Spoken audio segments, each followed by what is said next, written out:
This is CX of M Radio, the voice of customer experience professionals.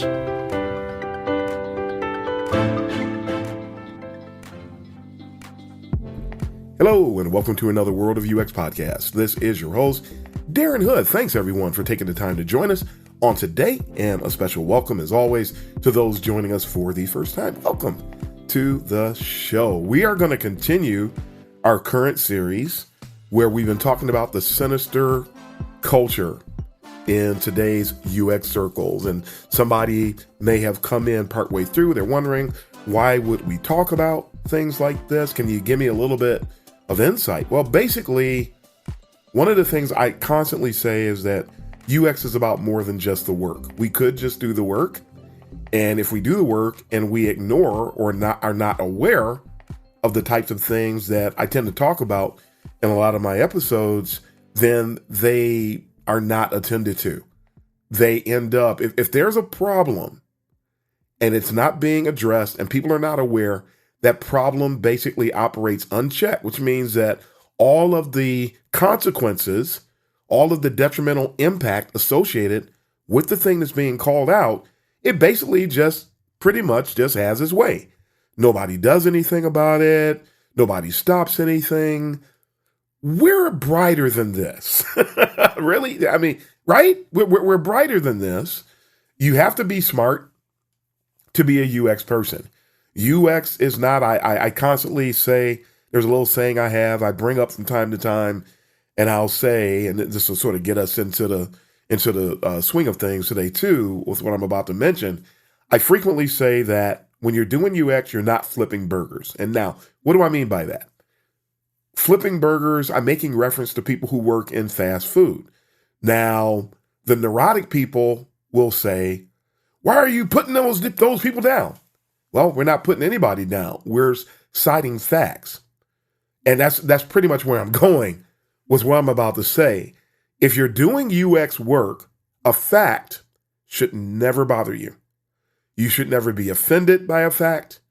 You should never have the hair on the back of your neck, so to speak, stand up because you hear a fact, whether it's about someone else, about you, or something else. It doesn't matter what it is.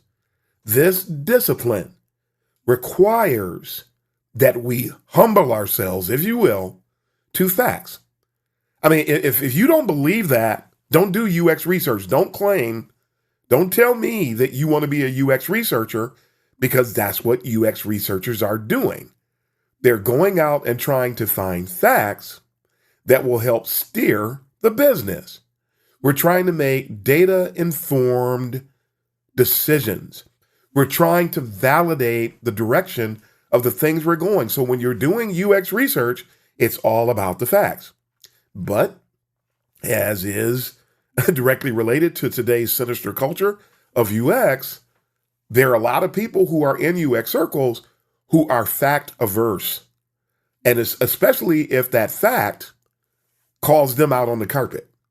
They don't want anything to do with that. I mean, did I do something? Did I come out of the... I remember one day I went to work with mismatched shoes on, and somebody mentioned, hey, Darren, do you have on mismatched shoes?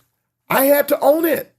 We laughed about it. I put a post on social media, took a picture with my mismatched shoes, and we got a big kick out of it. And I had to work the rest of the day. I wasn't going back home just to change shoes.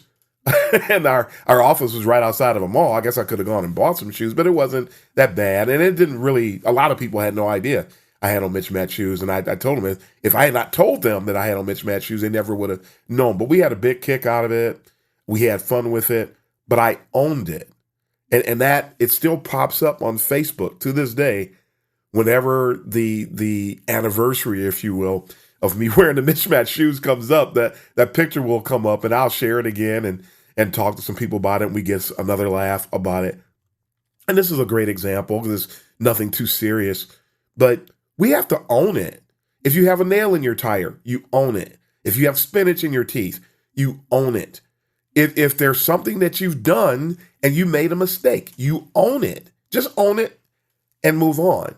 But we are a fact-driven group of people, the people who are dedicated to this work. And I have to say it that way because there's the cult of UX and then there's pure UX.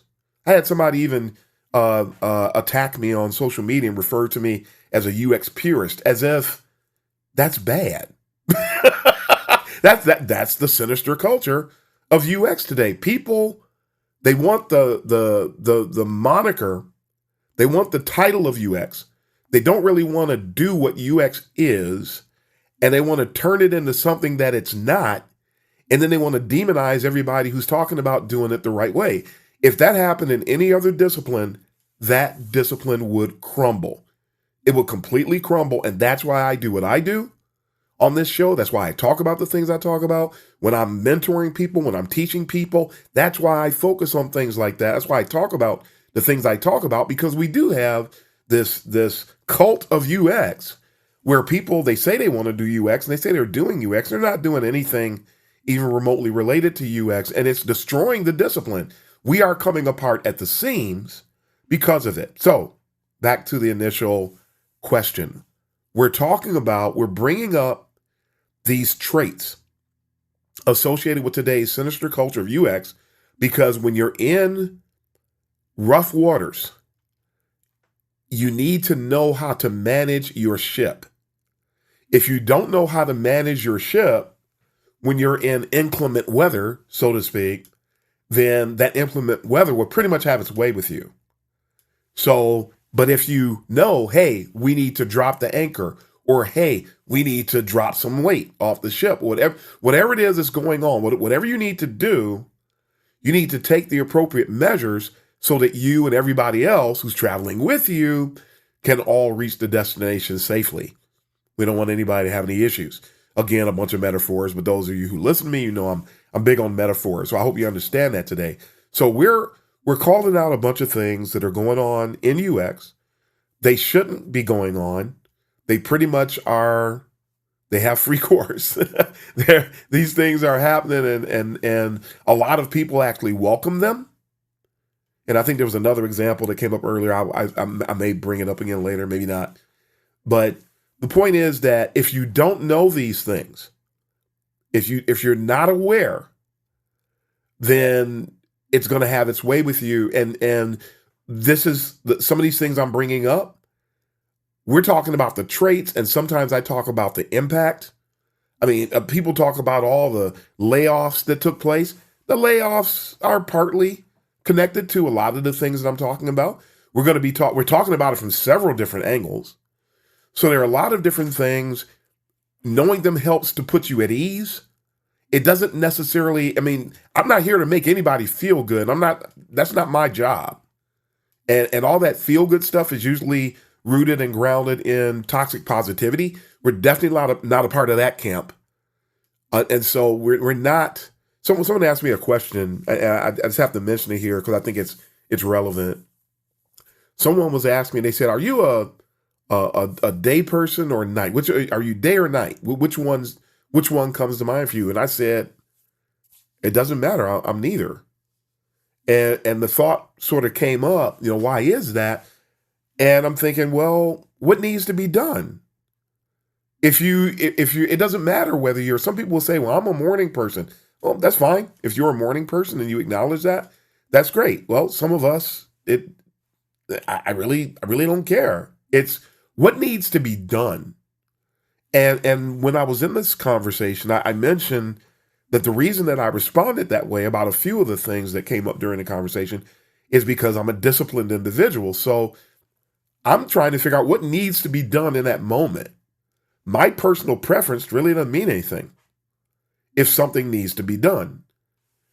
And so this discipline mindset, this is sort of a reverse element that you don't see in today's sinister culture of UX, which is another sign of the sinister culture of UX.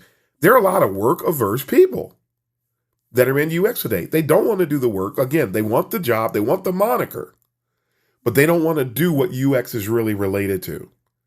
And because of that, some of us suffer the consequences of that because somebody that you don't even know did something, conveyed or misrepresented the value proposition of UX to a leader in their organization.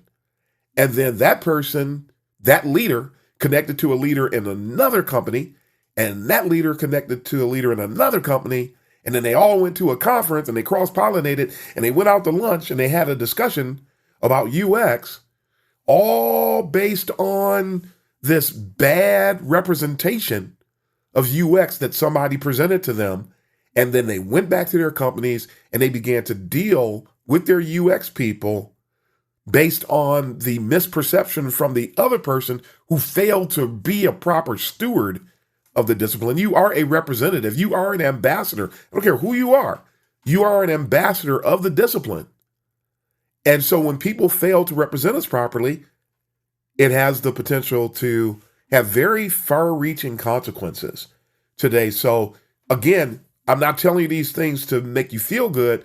I'm telling you these things so you can navigate them and so you can have some explanations for some of the things that you see. Sometimes, again, it doesn't make us feel better in general, but to have an understanding of why some things are happening, it does still empower you. And if you don't feel better when you're empowered, then that's another topic for another time. These types of things are critical. We do need to know what we're up against. We do need to know how to manage, especially today. And UX is still a baby. It still needs its diaper change, as I constantly say, from time to time. And so it's important that we have the proper mindsets. And I'm going to revisit one thing I was saying earlier because I don't think I finished explaining it. When I talk about being a burger flipper, and again, I'm referring to the people in the fast food industry, you can walk in. I did it. Other people did it. You can walk in off the street, totally unprepared, don't know how to do a single solitary thing, interview for a job at a fast food establishment, get hired on the spot. And in a week or two, here you are flipping burgers, or as they said in Coming to America, one day you're on lettuce and then you're going to be on fries.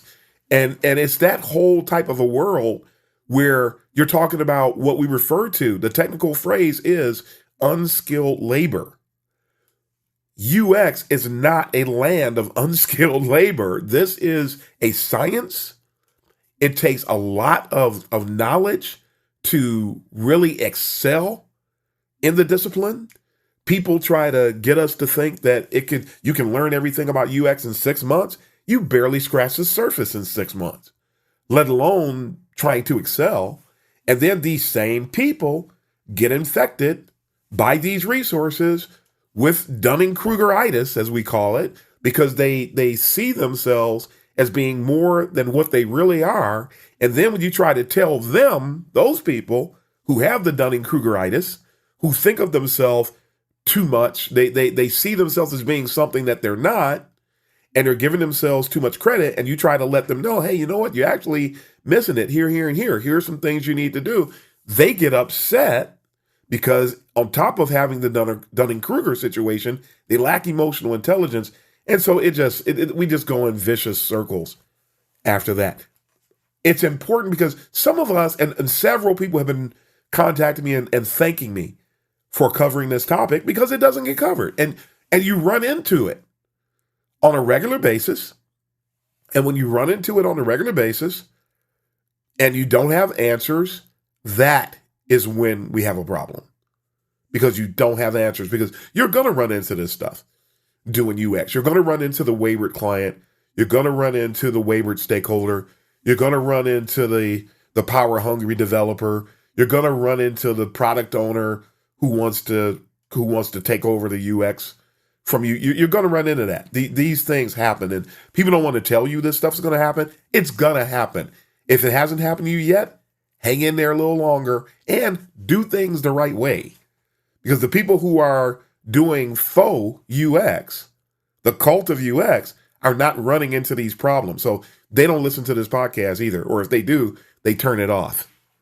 Someone came to the UX Chit Chat Hour once, and I began to share some very raw facts. And these people got scared and ran over to their own table, and they just stayed over there and didn't come back. Then fine. That's fine. The problem is you're going to run into smack dab, face first into what I said, and you won't have answers. And then you're going to come back looking for help. And you better hope we're available, because that's just the way it goes.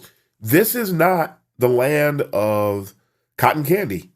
UX is not the land of roses and soft classical music playing in the background. This is a rough arena that calls for thick skin, and it calls for people to build your acumen, to always be committed to ongoing education, to always be in a position where your EQ is growing, you're improving, you're getting stronger, you're getting better, you're learning, not focusing on Figma. Knowing Figma doesn't make you a UX designer.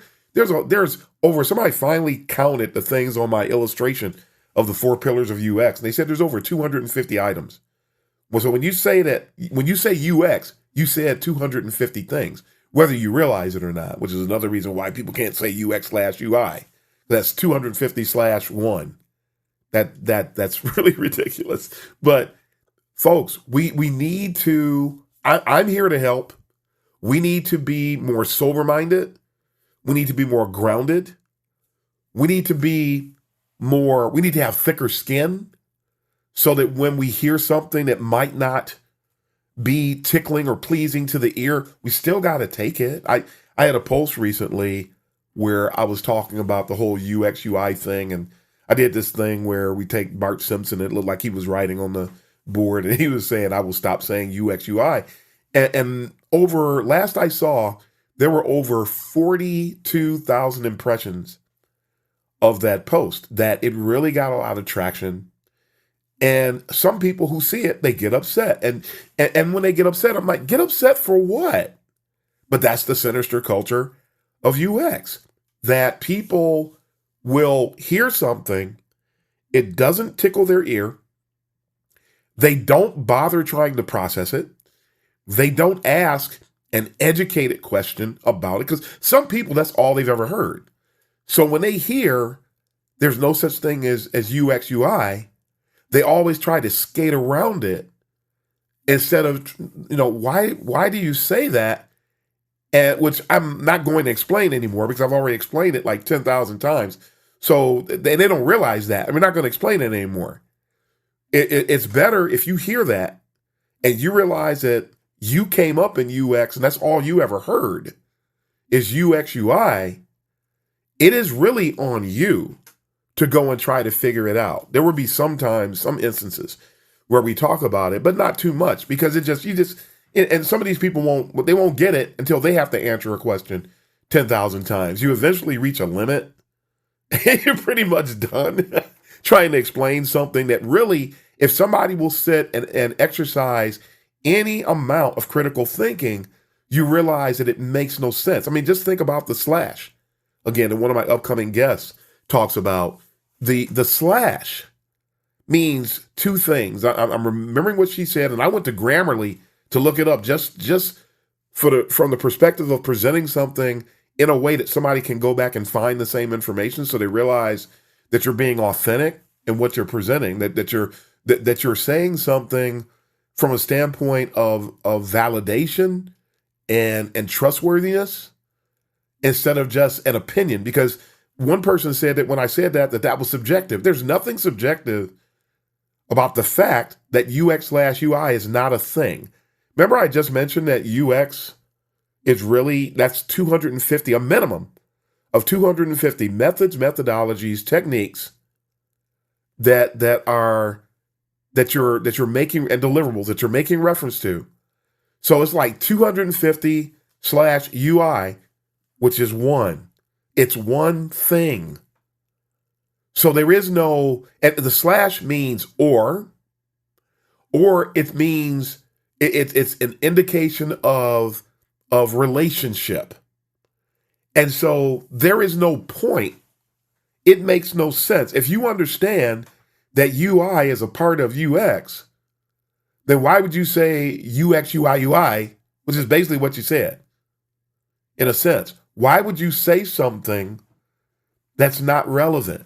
Why would you say something on the line of a Swiss bank account / credit union? Why would you say that? It doesn't make sense, because the Swiss bank account is always way bigger and way more prestigious So what's the purpose of adding a slash and mentioning the credit union? Why would you say car/skis? It makes no sense. But so people are not really, they're not really exercising any critical thinking. And then a lot of these same people call themselves giving tips. They call themselves shedding light. They call themselves being thought leaders. And you can't do any of those things if you're spreading misinformation. So just some interesting tidbits, and none of these are related to the things I was going to be presenting on the list today. Well, one of them is in a sense. So why don't we, while we get into the list, and we'll have an abbreviated attempt to get into the list today. But this Dunning-Krugeritis thing, and this is number 13 on my list. There are people, and for those of you who are unaware of what Dunning-Kruger is, it is basically some people refer to it as a bias. Some people refer to it as a psychological state. But Dunning-Kruger is something that when we mention it, you're going to recognize it, many people. But it's a sad thing. According to Psychology Today, it's called the Dunning-Kruger effect. And Psychology Today talks about it from the perspective of bias. And they mention that it's a cognitive bias, which means that it's a bias that impacts the way that people think and process information. I can get it out right. The way people think, the way they process information in a certain way is reflective of this. Now, here's the whole thing. It's a cognitive bias in which people with limited competence, you get that today? Think like the thing we talked about that Alan Cooper said last week, people who are lightweights, that's what he was making reference to. He used the term lightweight, but he's talking about people who are limited in their competence. They don't really have any skill. They don't really have any experience. They don't really have any knowledge. They don't have any stability. People with limited competence in a particular domain, let's say UX, overestimate their abilities. So Dunning-Krugeritis is about people. You can hear how I was paraphrasing it earlier now. It has to do with people who put themselves in a position and come from an angle that really isn't earned. They don't have any substantiation. In my PhD work, and people don't realize this, when you're talking to PhDs, you know what ties all PhDs together? We spend a ton of time identifying what is trustworthy and what is reliable. And we do not present things that are not trustworthy and are not reliable. As a doctoral candidate, and I've been doing this for years, you don't present anything unless it's trustworthy or reliable. When somebody operates from a Dunning-Kruger perspective, they couldn't care less if something is trustworthy or reliable. They're in the process, or they're in the business of overestimating, hyperbolizing who and what they are, and they just ride with it. And so you have all of these people with the trying to have a voice in UX when they don't even have any knowledge. Why are you trying to be a voice if you don't even know what you're presenting? And these are a lot of the same people. They're part of the number 14 on my list, the put yourself out there mentality, because they're told, what do I need to do to get to grow in UX? And then somebody who shouldn't have been given advice in the first place says, oh, just put yourself out there. That person has Dunning-Kruger. Then they tell somebody else something that they shouldn't. Now that person has Dunning-Kruger. And then that person goes to a conference and tells 500 people to do the same thing. Now 500 people, this example, walk it out. Now they've got Dunning-Kruger. And this is the problem. This is a major problem in today's sinister culture of UX, that you have all these unqualified people presenting themselves as qualified, but they're nothing more than neophytes. And then other people who are neophytes, and they know they're neophytes. And then somebody tries to build them up and give them a false sense of comfort, a false sense of security, and make them feel like they're something that they're not, and then tell them to fake it till they make it. So they acknowledge that they're fake. Just keep going till you get there. No concern about the damage that they leave in their path.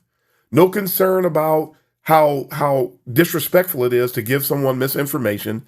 None of those things. So this is pretty sad, but this is where we are today. And this brings to mind number 12 on the list. A lot of these people, and I've interacted with a lot of them, they'll go through something like the Google UX program. They graduate, quote unquote, graduate, because that got to take that with a grain of salt. And then they come out and they say that they're certified. There's a group of people today who think that they're certified when they're not, which is also a Dunning-Kruger-like mindset. So a lot of these things today tie into Dunning-Kruger. It's really sad. It's hurtful. These people, when they get in front of leaders and clients, when they get in front of stakeholders and they fake it till you make it, some people, a lot of those people, especially when you get across very detail-oriented people like, say, a business analyst or a QA person, they're very detail-oriented. They are analyzing everything that you say. They realize that what these people say is garbage, this flat-out garbage, and they treat it as such. And then they'll have a conversation, and they're not known for being, on average, these people are not known for, nor is it their job in general, to be transparent. So they're going to have conversations with other people, legitimate conversations, about the misrepresentation that they were subjected to. They don't know it's misrepresentation. All they know is that the UX person did X, Y, and Z. They walk away, and they've got this jaded view of the value that UX brings, and the rest is history. And in here, now we've got another hostile situation that could have been avoided had people not been faking it till you make it, had people not been operating from a Dunning-Kruger perspective. And these things, I mean, some of you out there under the sound of my voice, you've experienced it, you know it. I've come in contact with a lot of these people. And one of the funny things about them, and I believe it's on the list. I'm not sure if we already covered this. I don't think we did. But this whole concept of this character assassination thing, which is extremely popular in UX today, when you combine Dunning-Kruger, a Dunning-Kruger effect mindset, with an inferiority complex, that usually turns into toxicity.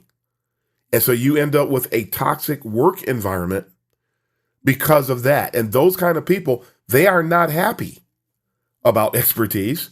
They're not happy when they do come across somebody that does know what they're talking about. And now the whole environment is off kilter. It's terrible. I experience it a lot. I know a lot of other people who experience it. I know people who are relatively new to user experience but they're learning the right way. And when they present right things, they get met with a lot of opposition, not because what they said is incorrect, not because what they said is going to be detrimental to anyone. They're just upset because either they didn't come up with it, or they're embarrassed because now they see that they were wrong about something and they're worried about who else sees them as wrong about something. And none of those things are healthy. We all affect one another. And so until we can come together and operate from a strong EQ perspective, at least a growing EQ perspective, because some people, they want nothing to do with EQ. They're not self-aware. If you try to make them self-aware, they're going to get cognitively and emotionally violent with you. And so these things, they do not make for a nice day on the job. Let's just put it that way. So when you come across these people, going back to the Google thing, these people who think they're certified when they're not, I've told people, you know that you're not really certified when you finish that program, right? And some of them will get angry. Some of them will block you. Some of them will fight tooth and nail. Google knows that they're not certified, and Google has not lifted a finger to tell people, to tell their graduates that they are not certified. They won't say anything about it. So they are implicit in this problem as well. And companies like that, they're actually contributing to UX's demise as well. You know, it looks like they're fighting on behalf of UX. They're not. They're fighting on behalf of making money and making sure that their brand looks good. That's pretty much it. So again, number 12, people thinking they're certified when they're not. That's part of the sinister culture today. We're being overrun with Dunning-Krugeritis. Number 13. Number 14, the put yourself out there mentality. You don't need to put yourself out there. We're not missing anything. If all you're doing is spreading misinformation, what do you think you're contributing? Nothing. We're better off if these people say and do nothing. And consider the fact, and some of you who are familiar with listening to me, and you've heard me say different things. You've heard what I'm about to say. If you're new, you may be hearing what I'm about to say for the first time. There was no misinformation in UX prior to 2011, but it has been a total landslide. There has been a landslide of misinformation in UX since 2011, and much of it is coming from people with the same set of traits, if you will. They, not the certified part, but people with Dunning-Krugeritis and the people who want to put themselves out there. And then the last one that we're going to cover for today, and we did cover everything today, is number 15 on the list. We have hordes of people who claim, who carry the title that they are seniors. They are not. You cannot be a senior if you've only been doing the work for a year, 2, 3. You're not a senior. I don't care what title your job gives you. You are not a senior until you've been doing this work for at least 8 to 10 years. At least 8 to 10 years. Did you hear that today? At least 8 to 10 years. So we have hordes of false seniors. And on top of the fact that these people have titles that tells the community that there's somebody that they're not. So they're basically imposters. But these same people are the ones running around endorsing things. And so they say that this thing over here is safe. This thing is good. Chime into this. When in fact, it's not. It's dangerous. And it's not until somebody like me finds out about something, somebody like me hears about something. And I give feedback to people all the time. Hey, Darren, did you see this post? What about this? And I said, hey, well, they bring up some good points.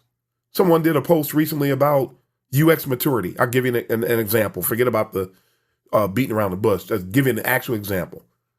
A person was talking about a post on Medium about UX maturity. And they were talking about, it sounded like the person was touting the importance of UX maturity. And in general, they were. For the most part, however, they were really just saying, look at me, look at me, look at me. Because the information they shared about UX maturity was full of misleading information. It omitted some critical information about UX maturity, so I coughed that out. And yeah, it was great that they mentioned some aspects of UX maturity that some people don't know about, but that's where they were putting themselves, really indirectly putting themselves on a pedestal. And I cited that from my doctoral perspective. If I was reviewing that paper as an academic, say, you need to go back and edit this because you missed some really key points. How could you talk about heuristics and leave out Abby Covert's model? How could you talk about Nielsen without calling out the fact that their new updated model of UX maturity is actually not very good. It takes the same information that was presented in the mid-90s, and it now includes examples that are supposed to help you understand the relevance of each of the points, the 10 points that he presents, and the examples are terrible. You could tell, I don't know if they were written by an intern or what, but you couldn't possibly have even run this. You didn't run this by Jacob Nielsen. It's pretty obvious to me. And this is not me being mean or anything like that, which is where the neurotic people tend to go, and the trolls, that's where they tend to go. It's flawed. It's flawed. Would you want to produce flawed work? The answer is no. Are you good at seeing flawed work? I hope so. Because if you can't, and if you don't, you're going to fail to bring value to your organization, to your users, and you're going to misrepresent UX. That UX maturity model lacks. And not only that, but it was always outdated. That model was written initially in 1990, if my memory serves me correctly, and then it was modified and it hit the masses in about 95 or so, 94, 95, but all of these things happened before the advent of the internet. So it's basically outdated. Does that come up? I didn't see it. If it's there, I didn't see it, but that's something that needs to be front and center anytime you're talking about heuristic models. And I know, did I say heuristics earlier or did I say UX maturity? If I did, I apologize for that. But the Norman I'm sorry, not the Norman, but the Jacob Nielsen heuristic model came out at a time that the internet was not a mainstream thing and everybody wasn't on the internet, nor was it ever revised to take the internet into consideration. And it should have been. It wasn't. And that's fine. Is it still useful? Yes. At any rate, and I don't want to get into a bunch of details because I'll go on and on about this article. The thing about the article, the bottom line thing about it that I had a major concern with was that it said that after the person presented this formula for how you can use it to calculate and decide which one of the heuristic models you want to use, that mindset is not correct. You don't use one.